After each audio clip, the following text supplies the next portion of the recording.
Great. So, welcome everyone. Thank you so much for taking the time this evening to dial into this very interesting webinar we anticipate on trans health basics. My name is Ruth McCarthy. I'm a peer support pharmacist with the IIOP. And before we kick off, we're just going to run through a few basic domestics with you, just so that we all can engage fully with the session this evening. You might move along there, Sonia. Thanks. Thank you so much. So as you'll have noticed, the webinar is being recorded. So for that reason, if you could all kindly keep your microphones on mute for us. You're welcome to keep your videos on or off, whatever suits you best. But if you are having any connectivity issues, maybe just turn off your camera. That would just for your broad bandwidth, that would be great. If you do have any difficulty with the sound, maybe just check your own volume. It might need to turn up or down a little bit more. And if that's not resolving it, maybe just log out the call and log back in, and Sonia will readmit you into the room. We'll welcome you all to use the chat function during the session. So if any questions come up for you as we're going through the session, feel free to pop them in the chat and we'll come to them at the very end of the session and answer them as best we can at that point. We may use some anonymized information from this webinar in the future. And towards the end of the webinar this evening, we will have a very short survey just to gather your feedback. And that's really important to us to I suppose, gather feedback on how you found the session, what worked, what didn't work for you, and also any topics that you might be interested in us covering in the future. So tonight we have 3 different speakers, all very experienced in their area. We'll be kicking off with Aisling, and Aisling is the Operations Manager of the Transgender Equality Network Ireland, or called TENI. We also have Sibéal Coll, who's a pharmacist who works with Transgender Healthcare Action and is the Professional Association for Trans Health Ireland, or also called PATHI. And then we have Nicola Cantwell, who's a pharmacist who also works the Allied Health Field Representative with Professional Association for Trans Health Ireland, or PATHI, and she works in SETU in Carlow as well as a pharmacist. So thank you all for dialing in. And at this point, I'm going to hand over to Aisling, and she will bring you through this evening's session, followed by her colleagues. Over to you, Aisling. Thank you so much. Thank you so much for that lovely introduction, Ruth. As I said, my name is Aisling. My pronouns are she, her, and I'm the operations manager in TENI. So I want to just give you a little overview of who TENI are. Sibéal's driving our slides here, if you wouldn't mind going on to that one there. So TENI is the national charity for transgender rights. So we seek to advance the rights and equality of all trans people in Ireland, and we work in 3 areas mainly. So the first and primary one would be support, and support really is trans people or the families of trans people will reach out to us for help and assistance in maybe they're looking for peer support, maybe they need help coming out, maybe they need help navigating the healthcare systems or legal systems, or they're having troubles at work or whatever. They'll come to us for advice and guidance on that. The second one is training, which is what I'm doing here today, is part of it. So we'll give training to workplaces, but also unions, schools, universities, civil society. The way I put it is we'll do training anywhere that trans people are, and trans people are everywhere. So we do love to do these awareness raising sessions, can have a really big positive impact. And then policy is our third area. So policy it's 2 different things really. So the first one is, so a lot of workplaces will not think about what they would do if an employee comes out as trans until an employee comes out as trans. And then it becomes kind of panic stations a little bit for HR. And they're like, how do we cope with these things? What should we do? And they'll contact us and we'll help them kind of develop a policy for that employee and for future employees. But the other, and I suppose more important aspect of our work is we will speak to government officials, elected representatives, policymakers, and give kind of our experience and advice on policies that may be being drawn up for trans people in Ireland. So that's who TENI are. So I want to go through some of the definitions first before we get going, so we're all on the same page. Some of you might be aware of these already, but it's good that we all have the same base level of knowledge. So something that comes up a lot is sex and gender. What's the difference? I know it can be confusing for some people. So we'll start at the very beginning. Your sex assigned at birth, sometimes called your gender assigned at birth, right? So if you imagine a baby is born, the doctor slaps it on the bum and says, it's a girl. That baby has been assigned female at birth, assigned a girl, right? So you might see these acronyms AFAB, assigned female at birth, and assigned male at birth, AMAB. That's what that's referring to. So it's based usually on your external kind of sex characteristics, just a visual thing. The doctor makes that decision. The next thing is your gender identity, right? So that's how you feel, right? So that's you feel like a woman, you feel like a man, or maybe you don't feel like a man or a woman, or maybe you feel like both a man and a woman. So the gender that you identify with, that's your gender identity. So we all have a gender identity. You can be a trans woman, you can be a cisgender woman, but you have a gender identity. We all have that. Um, your gender expression, then, that's the next thing. So that's the external manifestation of your gender identity. So it could be things like, maybe if you identify as a woman, maybe your hair is longer, maybe you wear makeup, maybe you are wearing jewelry, maybe you're dressing very femininely. And I always kind of find it funny. I always use that as an example, even though I identify as a woman and I just described a load of things that don't apply to me because gender expression is complex, right? But that's how you're expressing your gender to the world. And then sexuality, I put in here, even though it actually doesn't have anything to do with gender, because it often gets conflated. And we actually we all know that sexuality and gender aren't connected because we all know that gay people exist, right? So we're used to it, but it gets mixed up in this conversation. So your sexuality is who you're attracted to physically. So you could be gay, you could be straight, bisexual, asexual, whatever. That's your sexuality. If you want to go to the next slide now. So I want to talk a little bit about the gender identities, right? So the most common one, cisgender. So that's a person who identifies with the sex they were assigned at birth. So if we go back to the analogy I used the previous slide, a person is born, the doctor says it's a girl, smacks them on the bum, and that person lives the rest of their life never questioning that. That is a cisgender person, right? So somebody whose gender identity and sex they were assigned at birth align straight away, okay? The next is trans, right? Or binary trans as we have it here. So that's a person whose gender identity is the opposite to what they were assigned at birth. So somebody who was slapped on the bum and said it's a girl, and then maybe that girl became 12 or 13 and they were like, I actually think you got that wrong. I now identify as a man. That will be a trans man. So still operating in the gender binary of just male and just female, but going with the opposite of the sex they were assigned at birth. Okay. The next one, non-binary, that's an umbrella term, right? And non-binary is used to describe anyone who identifies outside of male or female. So that could be somebody who identifies as neither gender, right? It could be somebody who's like, I don't really feel like a man or a woman. Or it could be somebody who says, I actually feel both like a man or a woman. Or somebody who feels, I feel mostly like a man, but sometimes I feel like a woman. So there's a lot of different things you may have heard of, gender fluid, gender queer. All of these would be non-binary identities. Now, whenever we say trans, such as the Transgender Equality Network of Ireland, we are referring to both non-binary and binary trans people. Trans itself is an umbrella term for both of those identities. Basically, any identity that's outside of cisgender, that's what we're encompassing here.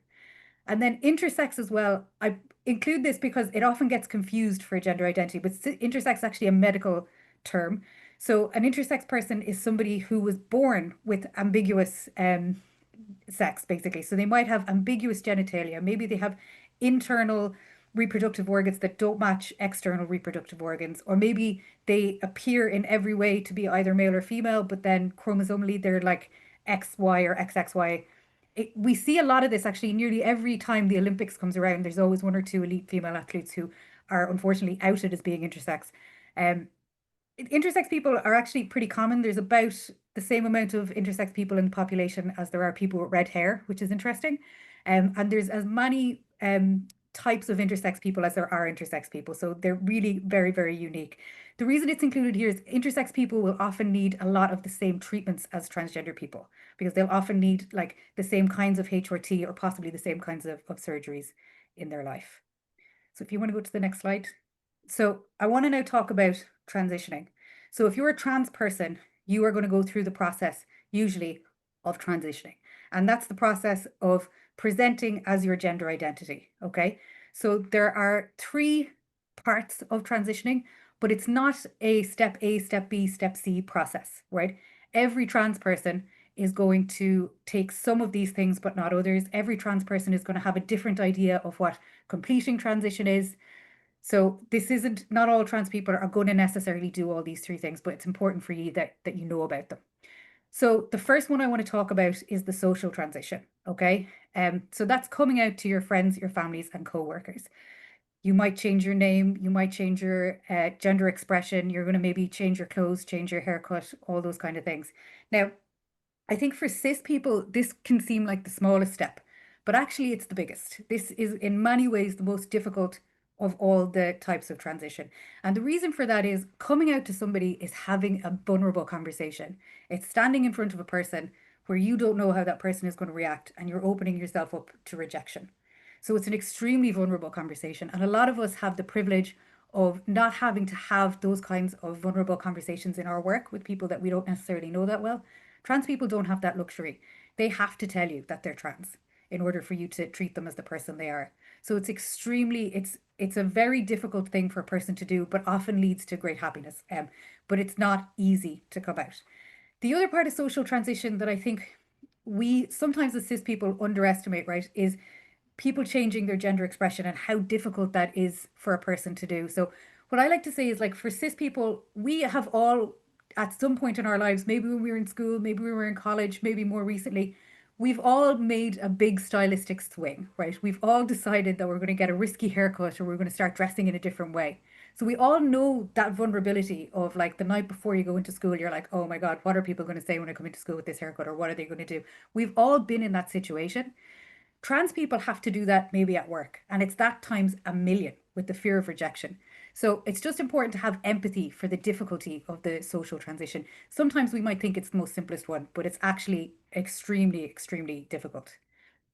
The next one I want to talk about is the legal transition. So that's where you legally change your name and your gender, or possibly just your name. So you can change your name using a deed poll, and anyone can do that.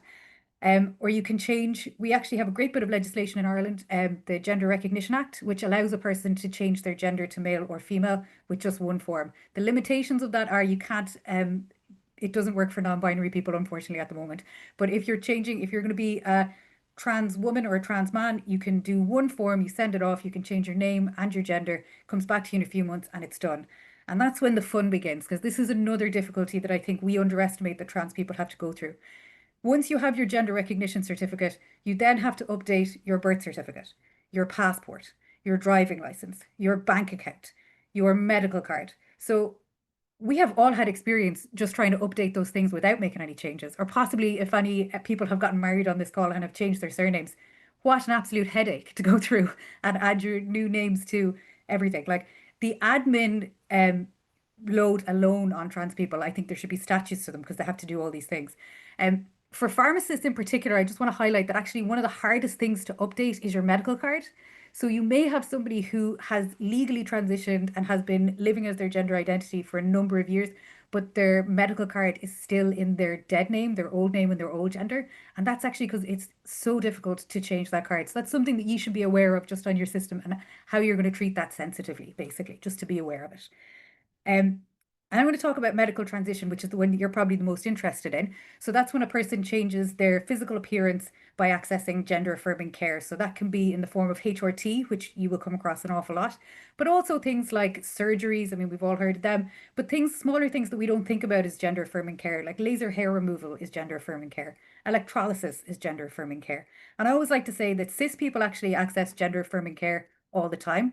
If you're a cisgender man and you've ever got a hair transplant, that's gender affirming care. So we're all doing it all the time. We're all affirming our genders in different ways. I want to talk a little bit about what gender affirming care looks like in Ireland so that you know kind of what's happening when a patient comes to you, right? So if a person is going to medically transition, they will tend to go to their GP and they will say, I want to medically transition. At that point, their GP will refer them to the National Gender Service in Loughlinstown, okay? Which you may be aware of as well. Now, the waiting list in Loughlinstown is extremely long. So estimates based on dividing the number of people on the waiting list by the number of patients seen last year estimate that people joining the waiting list this year will be on it for over 12 years unless something changes. So that is not a service in effect. 12 years is just too long. Now, the caveat to that is people who are being seen this year have probably been on the waiting list for about 4.5 years. That's where it seems to be, but it's just getting worse and worse and worse, right? Gender affirming care is life-saving care for trans people, okay? There are studies that once people have been able to access HRT, the risk of suicide goes down, the risk of self-harm goes down. So this makes a really big difference to the lives of trans people. So they're not willing to wait the 12 years, right? Which I think is very understandable. So you might see people have gone with telemedicine.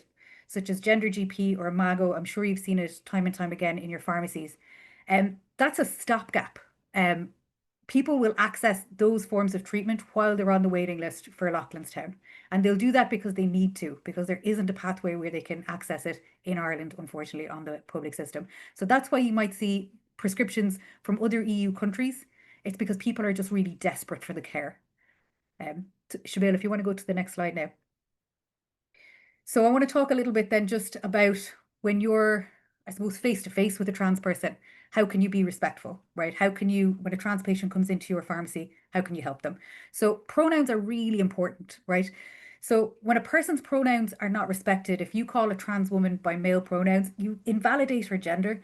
And to kind of just put yourself in her shoes, like she got up that morning, she did herself up probably, you know, she probably nervous about going out. I mean, we all, like, I live in Dublin, right? I'd be nervous to wear a new hat on Dublin bus, right? So somebody's coming into you and maybe they just feel a little bit like they've put on their kind of brave guard to go in. And then the first thing that you do is kind of invalidate their gender.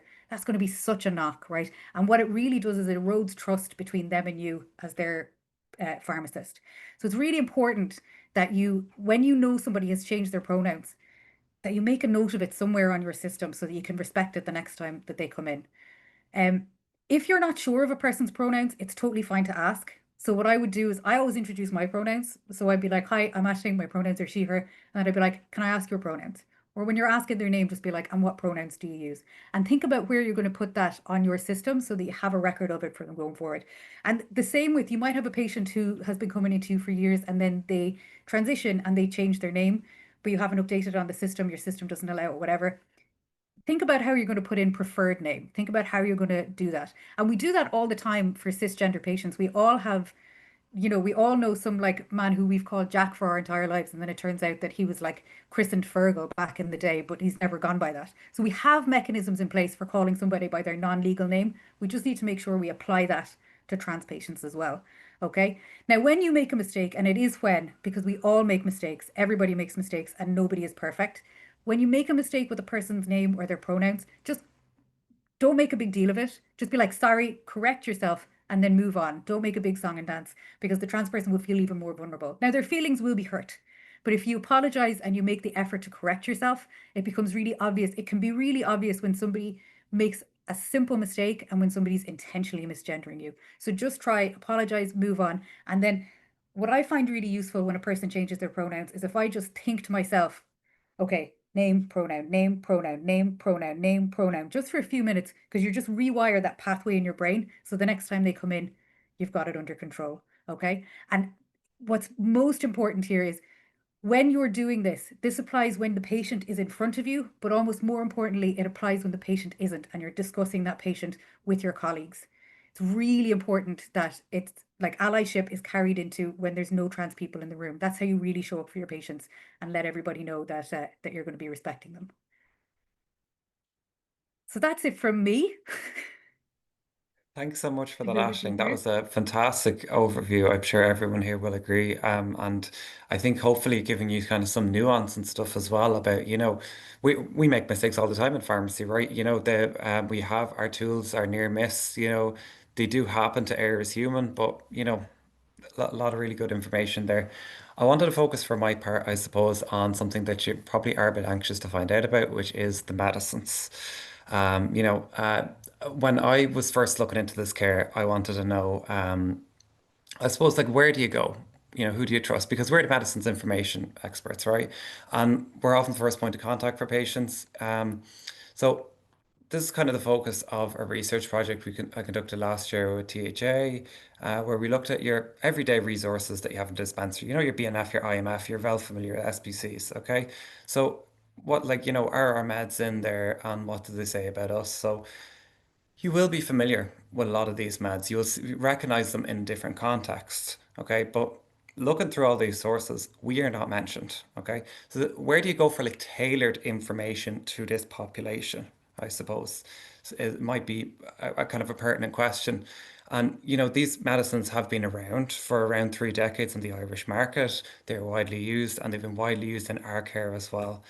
So we will look at the sources today that are, the sort of the good, the maybe not so good, and the oh good Lord, but we're going to keep it positive, and lots of good information for you today.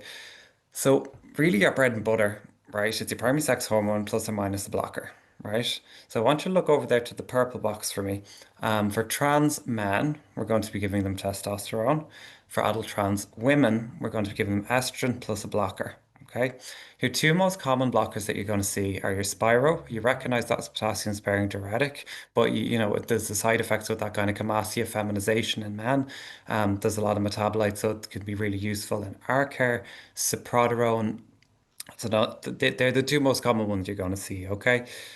Bica, you don't really see it over here. Bica and all the medicines below that, those are all high-tech medications.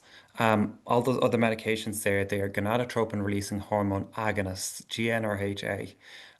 We will come back to that, but it's important, I suppose, as pharmacists to have the class right. There's a lot of very similar class names, so agonists for those. Moving over to more supportive medicines, right? We get so many questions about prog and trans women, so we will touch on that. For our study here, we did specifically just look at more long-term contraceptives because they can also help with kind of stopping the periods and kind of reducing dysphoria in that sense. But trans men can use other forms of contraception. We get a lot of questions about the morning after pill. Trans men can use that, and there are other regular forms that they can use as well, like progestins. You're familiar with your 5-alpha reductase inhibitors, you dutasteride, finasteride.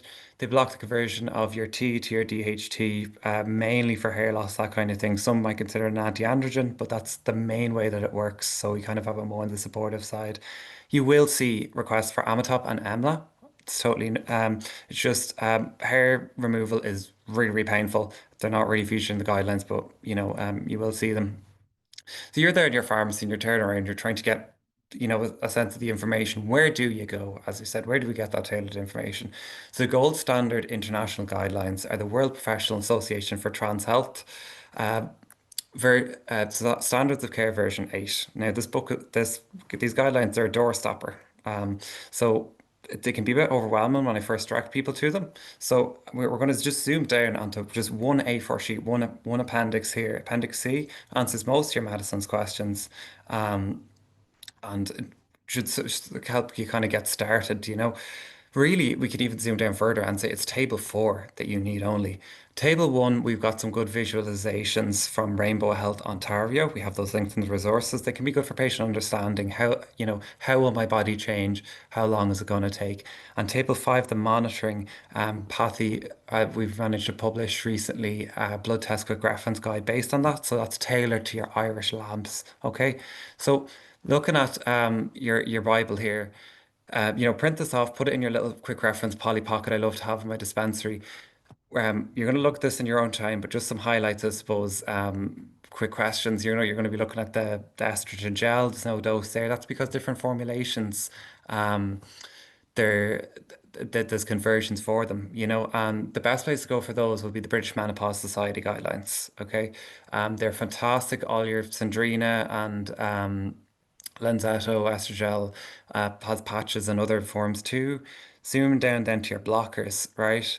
Look the way spironolactone's dosed, right? We're more 100 milligram plus, right? So it's kind of more like we tend to dose it a bit on the higher side. Whereas your Ciproterone there, it's a bit on the lower side, considering that Cipro comes as 50 milligram and 100 milligram tablets, mainly the ones you're going to see. So we're going to zoom into that now. Just wanted, I suppose, just to, because I'm sure there's going to be a lot of questions around these kind of things if I didn't have this slide. But, we don't want to be overly prescriptive. There's no one size fits all, right? You have to listen to the patient in front of you. I nearly want you to underthink this nearly more than overthink this, okay? Starting with Cipro, okay? A quarter of a 50 milligram tablet is 99% of the time more than enough to suppress your T with minimal side effects. This is based on EMA guidance for all sorts of patients, but there is specific trial data as well for trans women using this. So, usually you're good to go. You get a quarter of a 50 is 12 and a half, and that gets you where you need to go. And as we said, our Spiro is on the higher side. Bica, the reason it doesn't really make sense to use in Ireland, right? It's very hard on the liver. and it offers minimal benefits over the other high techs. The other high techs are far safer. Those GnRHA are far safer and more effective. So if someone can access high techs, you go for them. Prog, right. Um, think about the reason why prog was originally prescribed. So that's for to oppose estrogen's action in the womb, in the endometrium, the lining of the uterus. It's opposing that cell overgrowth. So trans women don't have wombs, but you will notice your menopausal women will come back to you and they will say, "Oh my God, my sleep has gotten so much better, yada yada yada." There's progesterone receptors in other parts of the body. So some people benefit from this. It's unclear kind of who. Um, and it gets even more complicated. There is some mild progestogenic activity from some of the blockers too, but that's quite very on a low level. So some people benefit from that like a year in. We can talk about that more if you want. Look, testosterone can stop periods, but it's not a contraceptive. Such a big myth in the trans community. And it can be a real cause of confusion for healthcare professionals as well. How does hormonal therapy fit in? So there's no contraindication to ulipristal or levonorgestrel morning after pills for trans men. Um, Regular contraception can often be used. It's usually kind of more maybe progestin only pills and stuff like that. Um, that's backed up by your FSRH. You know your Bible that you usually go to for your morning after pills. You have a big PDF on that same website. There's a different PDF. We have it linked in the thing that focuses 2 or 3 pages just on trans people stuff. Really highly recommend having a glance. Dosage forms, right? It's about choice, okay? It's about what do you hear back about the estrogel? It's the middle of winter and it's freezing cold and have the hair dryer out and the kids are running around and the dog and everything, the transference and then the patch is always falling off and you're trying to tape it up. See what works for the person in front of you. It's worth noting that the oral estrogen can have some more side effects and interactions because the first pass metabolism through the liver. Okay, this is usually more relevant for kind of more complex cases and stuff because most people are fine on this. So maybe someone has a lot of cardiovascular risk factors, polypharmacy, anti-epileptic drugs interact, and do not use Premarin. I don't want to see that dispensed anywhere. You won't see it prescribed. It doesn't make sense. It's an older form of estrogen, much more cardiovascular risk factors, risks with it, and no extra benefits. Don't overthink it. As I said, some people are just bigger. Some people just have livers that are more active, so they just need more hormones. And that's to reach their blood levels that are um, to match their cis counterparts. Yeah. We're just trying to get those levels in blood. Listen to those trans people in front of you. We're disproportionately not listened to in a lot of ways. We're disproportionately patient educators, which can be a huge burden, but it's also, can be great, I suppose, resource then if you're stuck to. Um, we also did another research project on this, but I can't get into it on trans people's self-knowledge, defining it, kind of what leads up to it, and kind of the benefits of it, and how we need to kind of utilize it more. Usually, a case can be solved. Usually, there might be complications and road bumps and stuff like this, but talk to your colleagues, talk to PATHI, just send us a WhatsApp. We've seen it all. We'll talk through. I'm really proud to be involved in this publication of our quick reference blood test guide. You can print that out from our website. Patients might bring it with them. We're disproportionately face barriers to access with our blood tests. If you have a look at it, it's Cipro's processed by the liver. That's why I'm testing it. Spironolactone is the diuretic, and that's why I'm looking at this stuff. You know why I'm checking the kidneys. Um, we won't get into too much detail, I suppose. As some of you might be familiar with my little phlebotomy adventures and stuff. So again, shoot some questions, talk and pathy, it's all good. And yes, this pathy thing, right? This is a group, multidisciplinary group, all sorts of different, all over Ireland, all sorts of different professions come together. Pharmacists have skills that are uniquely placed. To really add to this. And uh, we want you here. It's great to have so many people interested in this, and I know there's other people that be watching back afterwards. So please do sign up. We really would love to have you. Um, Right. So a good example of a multidisciplinary team that I was involved in. This really, really positive thing, a critique that we had done in response to something that was quite negative in the community. So this report caused a lot of damage and that kind of thing. But as I said, it was a really positive experience. When I focus on that kind of positivity, there's mixed feelings there. Look, this is an international team we're involved in. I was proud to be the voice of pharmacy on it. This CAS report that was commissioned by the NHS. We're going to have a little bit more of a look about what that actually is, just really, really quickly. This other team then that have written a lot of these different international guidelines around the world. Expert clinicians came to us, this group, to add on to what we had said and to kind of say like, yes, we totally agree. This report missed so much of the nuance on what is important for prescribers and providers and what is important for patients. Like that what is actually, you know, so now why is this not? Sorry now. That did not. That I just need to bring this back up.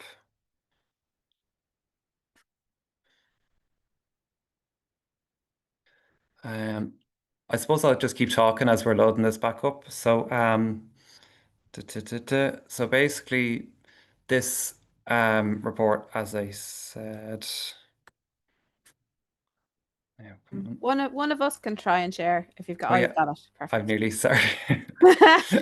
Oh, everything's loading here. Lovely. Yeah. Hold on.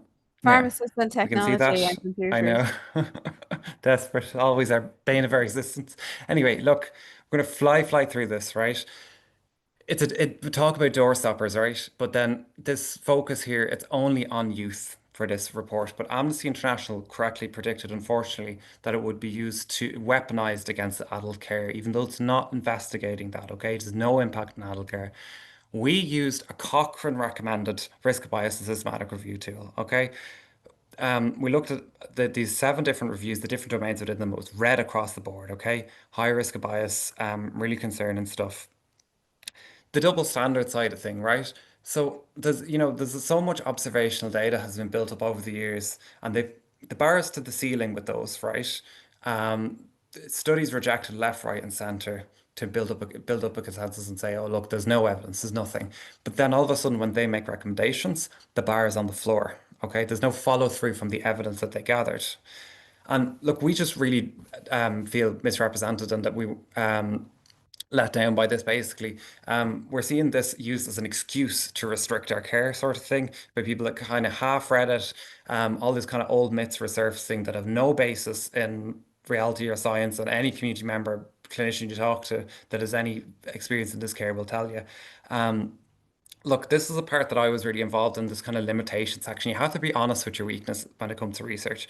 And I specifically was looking at kind of other reviews that had used the same tools on the same guidelines, and their limitation sections much longer, where they kind of say, look, this tool might not be, the most appropriate thing. It might not be capturing what we need from these guidelines. That's completely absent in CAS. But it's the tools they use aren't capturing, as I said, what's important for providers and what's important for patients. And if so, I suppose, how valuable is it really, and how much can we really radically change and restrict practice based on it?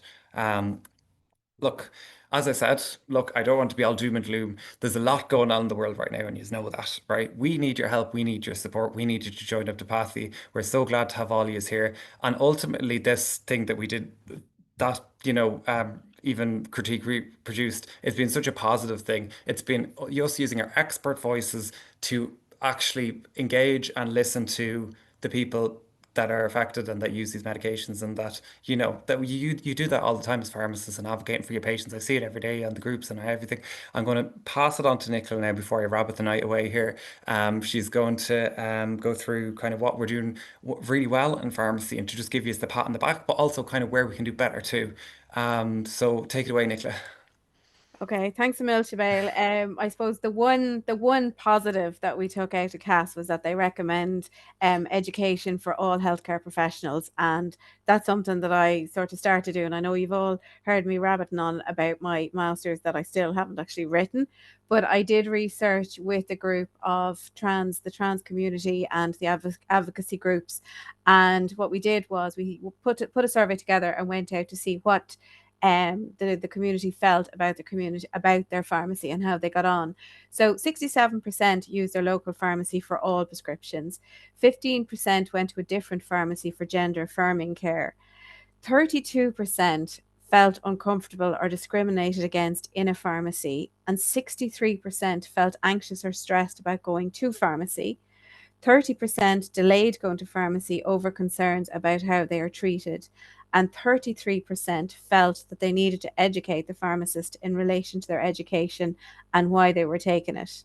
And somebody tried to say to me that that meant that 37% didn't feel anxious or stressed about going to the pharmacy.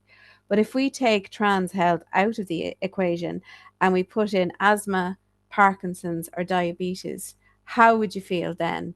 And that's the thing that sort of the first part of my research project threw up. So as a result of that, I decided I was going to try and do something about it, and that's where I ended up helping with setting up the Professional Association of Trans Health Ireland with Sibéal and the gang. So if you just want to flick on there for me, please. One of the big queries I noticed about all of our prescriptions and so on was people weren't sure whether to dispense or not to dispense, and there are ethical dilemmas around those prescriptions, and it's a big thing that I kind of advocate strongly for all the time. Is if you have a patient standing in front of you, you need to go to your code of conduct, your professionalism and care, and see how you look after the patient. And I'm not saying go off and break the law or don't do things that you're not supposed to do, but we all live in the grey, and healthcare sits in the grey as well too. So when you look at your patient, we look at it at a case-to-case basis. Talk to the person in front of you. Where are they in their journey? Talk to the prescribers. If it's a prescriber in Ireland, so much the better. If it's someone away, reach out to them anyway. Emails always work. Talk to your colleagues. There's loads of WhatsApp groups out there, and there's pharmacy forums, and there's all sorts of different places that you can talk to. Look to your code of conduct. We've given you reference sources. WPATH is really important. That's the gold standard. The big thing with CAS is that it's a report. It's not a reference. It's not guidelines. It's not recommendations. It's just a report. It has its place, but it's also UK based. It's not Irish based. It's not related to us. So keep going back to the gold standards. Look at the evidence available. And the other thing that's really important is record the details of your discussions. We're all going to do a CPD cycle after this. And I can say that without blushing. So that's what you want to do. Record your details and make the decision about dispensing each individual prescription in the best interest of the patient in front of you. And I keep going back to that code of conduct that the PSI put together with their professionalism and care. And the whole thing all the time is putting your patient at the center of everything you do. And we all do it anyway for every other unlicensed medication that comes in and every other prescription that comes in. There's no reason why we shouldn't do it for trans people. So when you look at how we could make our pharmacies rainbow ready, we can use understanding and discretion for our patients. The consultation rooms are in every pharmacy. Proper training for specific needs of the gender diverse community, and that's why we're here today. We're looking at the huge disparities that gender diverse people experience in healthcare, that fear of coming in, the lack of availability. They have to go on such a journey to get to walking into the local pharmacy. We need to be cognizant of that. Think about the rules of supply. There's lots of EU prescriptions coming in. High-tech items can be dispensed on private prescriptions. Think about supplying needles and syringes without prescriptions if you need them. Think about the guidelines for unlicensed medicines and off-label use, and remember that guidelines are guidelines, legislation is legislation, and be clear on the difference between the two, and look at where you can position yourself to provide the best care to your patients that's standing in front of you. You may move on a bit quicker. Yeah, the clear privacy guidelines. And as I said, the other one that's out there that I'm quite conscious of as well too is harm management or risk management, support for DIY, and split the boxes of needles, provide the EMLA or the Amatoff if it's needed, and answer questions. If you have trans patients that are ordering medication on the internet, there are groups in the country, across the country, that you go to Reddit and you'll find where they are that will do the testing. But maybe, and I'm not advocating that at all, but I am saying if somebody asks you a medical question and you can answer it, that's what's important. And all we can do, and all we do every single day standing in pharmacy, is our best. And I hope that after tonight you've all been doing your best. Hopefully now you know a little bit better, so you can do a little bit better for your patients. Maya Angelou is always good to quote, in these kind of situations. So when you're thinking about your pharmacy, think about, is your workplace inclusive of gender diverse care? So do all your staff have knowledge of the key LGBTQIA plus terms? And that's something that you can go to HSE Land. There's 2 really simple little courses, 40 minutes long. One is about LGBT and the other one is about transgender. And I've actually introduced them into the continuous assessment for the pharmacy technician students in Carlow. So now I know that I have 30 odd students graduating every year that have made a start on gender diverse care. Inclusive communication, they, them, he, she, they, she, whatever it is. Gender related data management, that's one that's going to need a bit of work. There are some situations where you have to record a patient as female for them to access free contraception.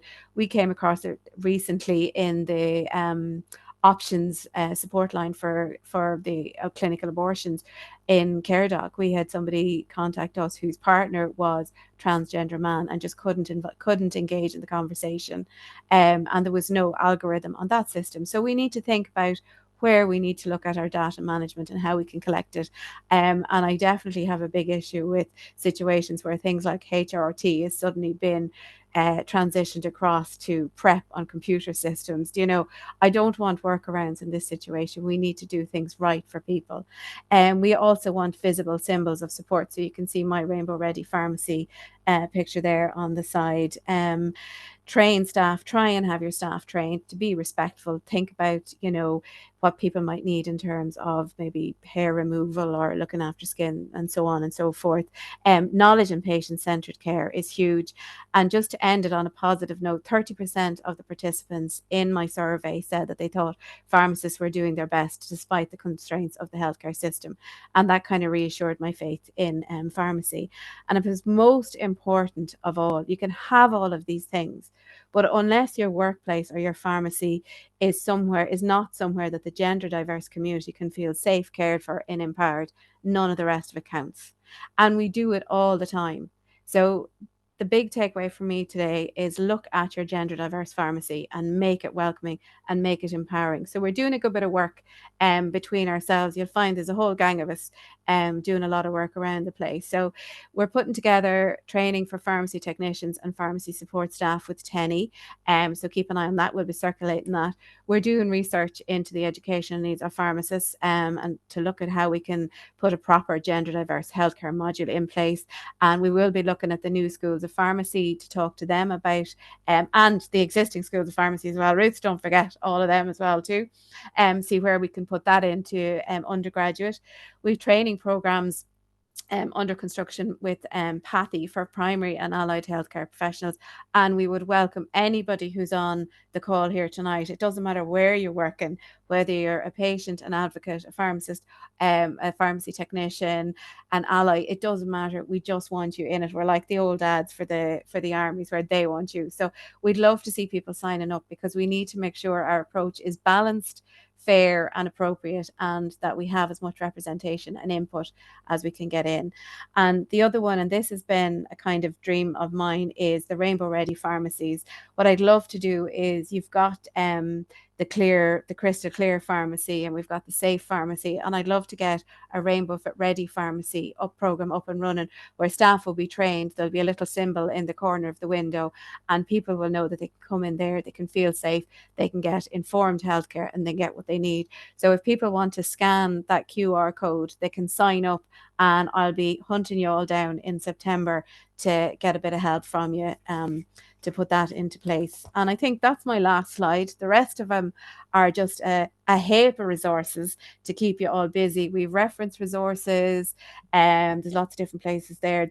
Ireland is currently ranked worst in Europe. And then the last one is if you want to get ahead on the training, we've put up some education ones as well there. There's different e-learning programs, Human Rights Foundation ones. Pride in Practice from the LGBT Foundation is specifically for pharmacy. So if you want to have a look at that, but as I said, we will be working on our own one in September. So I think that's it. And I suppose on behalf of all of us, I just want to say thank you so much to Sibéal and Aisling for sharing their knowledge and for welcoming me into the community to do my bit as well. And to everybody else, thank you so much for coming. So I don't know, Ruth, what you want to do next? Oh, that's brilliant. Well, we'll take some questions, I think, from everyone now, because I've no doubt people have a few questions. So you can pop them in the chat, guys, or you can just put a hands up and turn your mic off on and chat away. But I'll go to the ones in the chat box that are there already. So Deirdre popped in that she's a young patient who's on 8 milligrams of estrofem. And she asked why the patient couldn't take it topically. And she's wondering, was that a reasonable thing to ask? Yeah, I think I might jump in on that because I think I was saying I might do some of the more clinical questions. So just kind of coming back to that slide, I suppose, that we had when we were looking at the different dosage forms and the fact that sometimes oral is unsuitable. Ester Femitab, sometimes you do get, remember what we were saying as well, look, we do get sometimes like higher doses of estrogen and that kind of thing. It's more than reasonable to kind of ask and to talk with the patient and stuff like that, but usually oral tablets, so long as someone is in a more complex case, there's usually no issues. You know, you can say to them, you can let them know, look, sometimes there's less side effects with the topical forms. You know, some people appreciate that pharmacist knowledge again, but it's we want to try and support kind of choice because I suppose, as we said, we're disproportionately kind of not listened to, not engaged with. So making sure that conversation is one of support. Yeah. Super, thank you. Jen is wondering, how do we dispense high-techs on a private prescription? I suppose Nicola, you can add in on this as well, but I suppose it's a matter of it's on a private prescription. So usually what you do is you'd ring the supplier. So I don't think the high tech hub will send you based on private prescriptions, or it's a lot harder to do that because that's the reimbursement system for the HSE. So trans people might sometimes pay for these high techs out of pocket. And it can be a bit tricky, but for as far as I understand it, it's a matter of kind of that then you ring the supplier. Yeah. Okay, and just get billed for it. Okay. Yeah. Ashleen's put a nice suggestion up here, and I know it's something we do in the School of Pharmacy. All our students have name badges, and we allow them put their pronouns. They have an option to add their pronouns onto their name badges. But Ashleen has equally suggested that this is something maybe we could do in our places of work. If you have a place of work that wears a name badge, that you could offer a pronoun as an extra little line underneath. And I think that's a very simple thing to do, and it's something we try and promote in the School of Pharmacy as well. But it's a nice thing you could do in a community pharmacy without. It's simple. It is very simple. But just one thing on that, just make sure if you're doing that, you back that up, that all your staff have done the training, know the terms, like know all the language and stuff, because it will make people drop their guard. So then if you have a staff member who maybe says the wrong thing, or if they have the pronouns in the badge and maybe a rainbow thing in the badge, but they still misgender someone who comes in, then that makes a person maybe distrust the badge. So it's a great idea, but not in isolation. It has to be backed up by the training, that everybody knows kind of what they're saying when they put that on, that they're saying they're a trusted person. Super. That's a great suggestion. Sorry to interrupt you, Ruth. There was the rainbow badges, the HSE rainbow badges came in what do you call it, Crumlin Children's Hospital. What they found was they did a survey of all the staff and talked to them about their confidence in looking after children with any kind of transgender issues or any questions that they asked, and they found that the staff weren't confident. So what they did was they organized for the staff they did the HSE land training, the 2 courses there, and they did training with either belong to or shout out as well.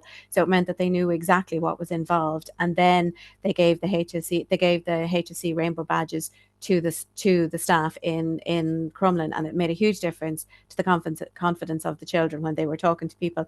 And it also allowed older kids to talk to somebody. The porters were wearing them, the kitchen women wear them, and they were able to be more open with them. So we did the same in Carlow and Cross SETU, and we brought them in. But it only works, like Aisling says, if people have the training done. So I think it's a very good idea, but I think it might be something that we need to look at in terms of maybe another webinar training with the IAP, or something that we can put a course up that would be specifically for pharmacy staff before they go out and start wearing the badges, just to be sure that it's not just a pretty rainbow that what they're wearing, that it actually means something. Okay. Thank you. Sorry, I'm getting distracted here. Dee has popped something in there about the gender GP and scanning. Oh, hang on. Sorry. Scanning QR code which can be a little bit uncomfortable and awkward for both the patients and the pharmacist. So is there a way around just getting like physical prescriptions in that space, or? I might hop in on that one as well because I have been in touch personally with Gender GP quite a bit, and I can sometimes maybe answer some of those kind of questions if anyone wants to WhatsApp me. I encourage people in the community to get physical prescriptions over those online ones purely because it's more difficult for you in the pharmacy. Because, you could have different staff in, you can have locums. So even if you yourself are trained in it, and how to use this portal system, I have looked into the portal system. It is safe, it is legal within the EU. It's a pull system instead of that push system with Healthmail, okay? With Healthmail, the GPs push it out to the pharmacy. With this portal, you pull the prescription down from an encrypted source and then only one pharmacy can get it. But, obviously staff are used to saying it's only Healthmail for online prescriptions and we don't really have e-prescribing that kind of stuff. So I would try and encourage patients, look, try and get your physical prescription just to minimize barriers from, because inevitably you're going to get a locum, you're going to get someone that's just unfamiliar with it and is going to dismiss it out of pocket because, very understandable, Yeah. And David has chimed in kindly here with his experience of getting high techs for fertility drugs. That can be done if you get onto the high tech hub. They seem to facilitate it. But the patient has to have a script from an Irish doctor just to confirm, or a letter to confirm that they are under the care of an Irish doctor as well. So it could be just a matter of ringing the high tech hub and just getting some support in that space. I just come in on that route. Yeah. Sometimes the difficulty is the Irish doctor, getting an Okay. Irish doctor. Okay, so Okay. theoretically that can work, but I mean, when you look at the difficulty people are having even just accessing blood tests, so that's why we have had people who've had to go and pay for their high tech items out of pocket themselves. It's not, it should be simple, but it's not. So it's an area that needs a lot of work as well too. I suppose it's like all those odd scripts that come in every so often where you have to make 10 phone calls to work it out. It's just going to be one of those ones until you get an answer, and then you'll be good to go. If a script comes in and I'm looking at it and I just don't know, is there like a quick reference source or somewhere I can go that I can confidently know the information there is going to give me the clinical guidance I need as a pharmacist? Even though I'm hearing what you're saying, don't overthink it. Just run with it, talk to the patient, get your confidence from them. But, at the end of the day, I just have to be, I have to have some level of confidence in what I'm giving out. Yeah, so back to the lecture. WPATH Appendix C, Table 4, Okay. printed out, put in your poly pocket, Okay. good to go. And we will have, I suppose, we're putting out these PATHI resources where we tailor them to that Irish context. So as part of that project that I did, we did make a list of like the medicines that are out there and the brands and stuff as well. So I suppose that's where you get your doses, you know what I mean? I suppose. And then, as I said, just it's not perfect because it doesn't have the gel and stuff, for example. So for the moment, you will need to use your British Menopause Society guidelines for that. Okay. And as I said, then even doses for the hormones is less important. Maybe both, look at it like this, maybe doses for the blockers you might be looking at a bit more closely. Does that make sense? Because you want to know where to focus your clinical attention. There's no point like just, question every little, it's what is relevant to the patient safety and that kind of thing. Thank you. Okay, I don't see any more questions coming in, so I'll assume at that stage that we're good. We've answered everyone's questions. So before you go, if you can take a moment, everyone, just to give us a little bit of feedback, that would be great. Sonia, I might get you just throw up a slide for me there just to wrap up the evening. So obviously, firstly, thanks to Ashley, Sibéal and Nicola for your wonderful contribution tonight. It's definitely an area we all needed a little bit of education in. And I feel more confident today now than I did an hour ago. So that's definitely a space, and hopefully that's a reflection of everybody else in the room. So if you can take a moment and fill in the IIP survey, we'd greatly appreciate it. Stay on your laptop and start your CPD cycle. It's always the time to do it when it's fresh in your head. You can finish it off later in the week, but it's good to get your initial thoughts on paper. And then just to let you all know, our next webinar will be in 2 weeks' time. And that will be the 100th webinar in the In Conversation with series. So it'll be a great event. Who knew the time had passed so quickly since COVID that we're there. It'll be at 8 p.m. again, and this time it's going to be on clozapine, which is always an area that we all need a little bit of extra reminding of what's going on in the clozapine space. So Nikki Holmes is Director of Pharmacy in NHS Dumfries and Galloway, which is up in Scotland, is going to come and talk to us about clozapine. So thank you again to our speakers tonight. It was delightful to meet you all and to hear how much you had to contribute. And we'll be looking up those guidelines in the morning and get back into work. So thank you all, and good night, everyone. And thank you so much for dialing in. Thank you, everyone. Bye-bye. Thanks so much. Thanks. Talk to you all later. Thanks. Bye. Bye.